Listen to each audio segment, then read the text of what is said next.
What's going on, fishing buddies? Welcome back to the channel. Surf fishing beautiful Gulf Shores, Alabama this morning. No set rigs today, straight casting. I was down in the same spot a few days ago, and Matt Isbell, the Bama Beach Bum, and I found a superior flounder hole. So I'm back to pull some flatties out of the Gulf of Mexico and hopefully get on some surf trout.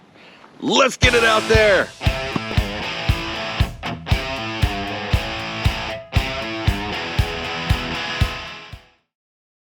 Let's go over the gear real quick before we get started.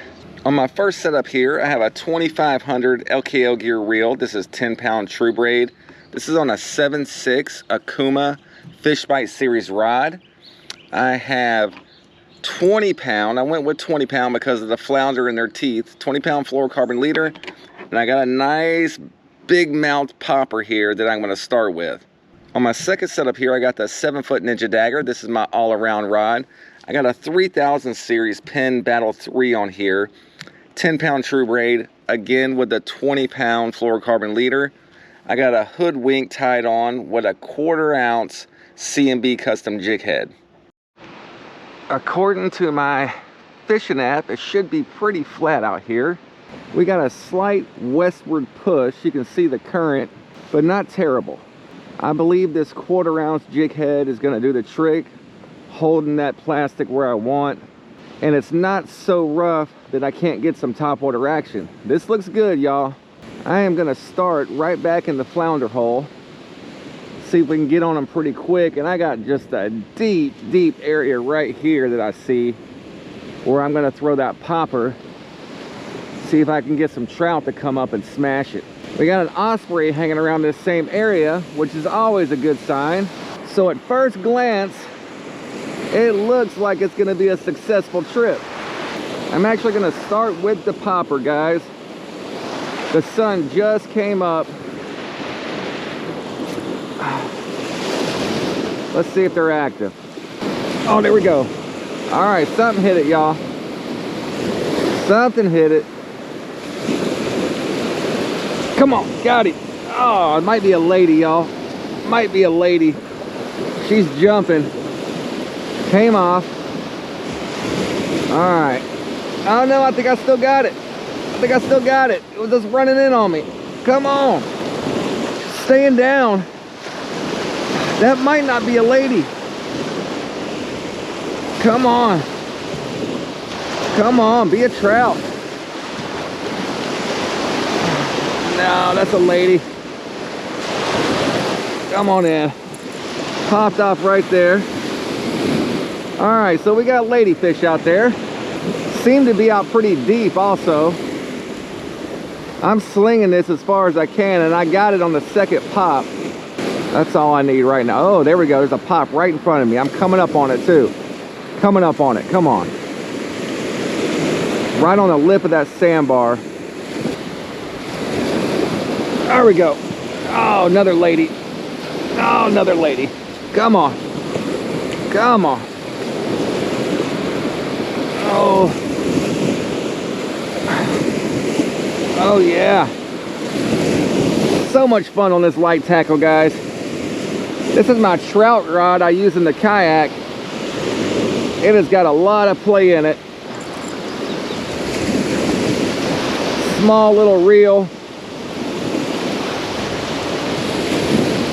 Come on in. Get back. Look at this water chicken. All right, first land of the day. All right, I'm gonna move away from that area. Ladyfish are fun, but not what I'm after. Something swirled on it, there we go. Oh, let go. They swirled on it. Is he still on there? No. All right, I don't think that was a lady. I'm gonna do one more cast right down the middle of these two sandbars, and then I'm gonna move on. I'm gonna come back here in a little while for flounder, but right now I would really like to get a topwater trout. As I'm walking, guys, I'm just kind of staying vigilant out here, see if I see any pops, things like that. I'm gonna get right there where this sand dips in, that's gonna be a big hole. So I'm gonna target that for about 10 minutes. All right, again, I got a sandbar right here. So I'm gonna sling it right next to the bar, right next to the lip, and work it back. Hopefully something's kind of hugged up against that lip, hiding out, waiting to ambush. So I got a lot of bait fish right up front here. Every time I'm running my popper through there, bait fish scatter.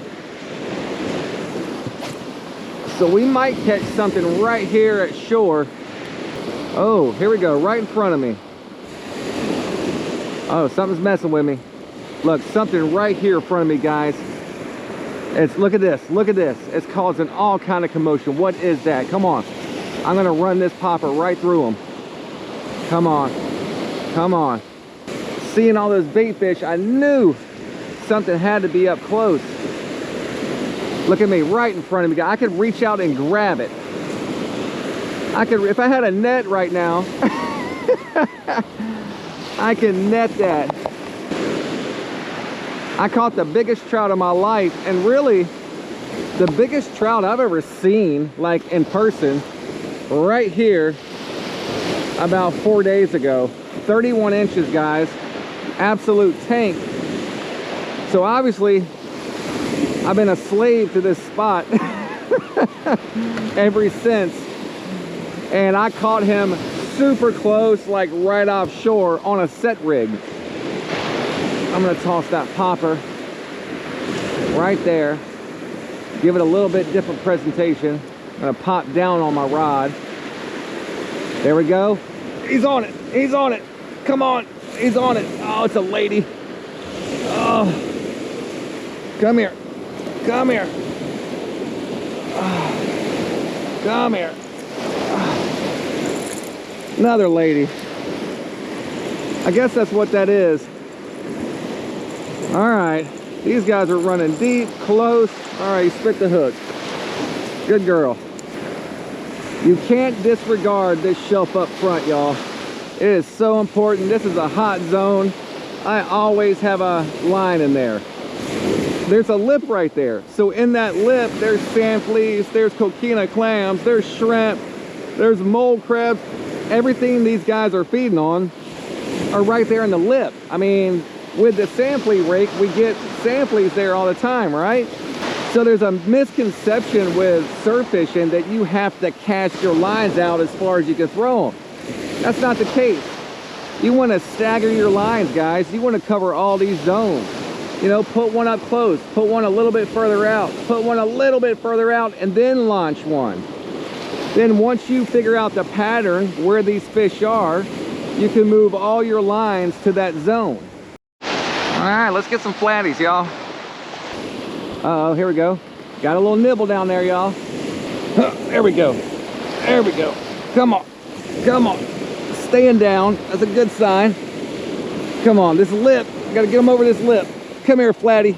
Come here. There you go. There you go. Not a beast, but it is the target species. So they're here.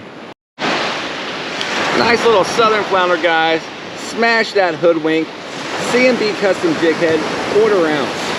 Let's see if we can find some bigger ones. All right, little flounder. There he goes. There he is. Oh yeah. There he is. Got a drag puller. Come on, flounder. Another little guy. Slam that curly tail. Second cast, guys. He might be close to slot, but we're gonna go ahead and let him go. Nice southern flounder out of the flounder hole. Bite completely shut off with this lightning, guys. I mean, the ladyfish are gone, everything. Let's go on a little field trip. I'll take you guys somewhere.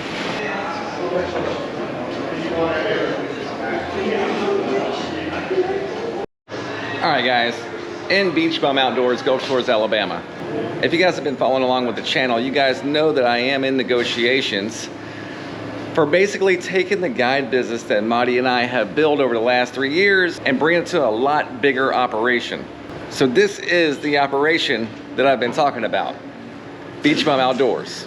Now what does that mean for PERDIDOBLANE Outfitters is we would have to shut it down and then help build our brick and mortar surf fishing guide service. And that's super cool, guys. To be a part of something like that, it's an honor, you know, it really is, to get, like, we have a building and we're running surf fishing guides out of it. I mean, until now, it's just been independent contractors, so to speak. Guys getting an LLC or creating a corporation and then running guides on the beach, advertising through like Facebook, websites, things like that. But to have a place where a customer can actually walk in and then book a guide right there on site is sweet. Again, we are still in the negotiation process. No terms have been worked out. I'm kind of working out a deal. They're working out a deal. And then we'll meet and see what happens and see if anything lines up. And this is not a situation where I'm like, oh, I'm desperate to come do this.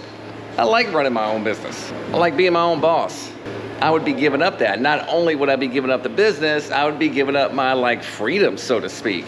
I have to answer to somebody. But for the greater good of what's going on, like, I'm willing to do that. Still have a lot of things to work out, guys. I'm actually tomorrow morning heading to New Orleans for 3 days. Maddie's 40th birthday. She's gonna kill me for saying that. So we're gonna take some time, some kid-free time, hit New Orleans, hang out there for a while. And then when I get back on Monday, it'll be back to business. Hopefully we'll have some stuff on paper by then and we can get this thing going. You guys stay tuned for all the details. They will be announced soon. But right now, I gotta get home and pack. Till next time, fishing buddies.